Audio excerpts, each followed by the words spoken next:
জেলা নির্বাচন কর্মকর্তাদের ডিইও কাছ থেকে ভারতের নির্বাচন কমিশন ইসিআই রিপোর্ট চাওয়ার পর পশ্চিমবঙ্গে মৃত, সাদৃশ্য এবং অচিহ্নিত ভোটার নেই এমন বুথের সংখ্যা 24 ঘন্টার মধ্যে প্রায় 80% কমেছে।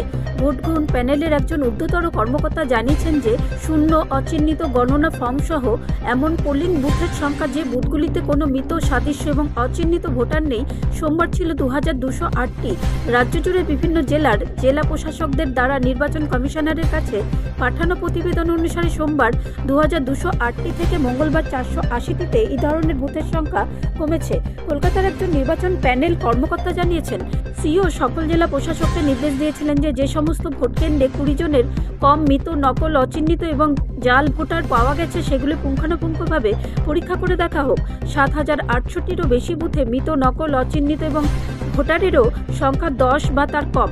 দক্ষিণ 24 পরগনা 760, পুরুলিয়া 228, মুর্শিদাবাদ 226, মালদা 216, নদিয়া 130 এই ধরনের ভোট কেন্দ্রের সংখ্যা সবচেয়ে বেশি পাওয়া গেছে বলে দ্বিতীয় একজন কর্মকর্তা বলেন।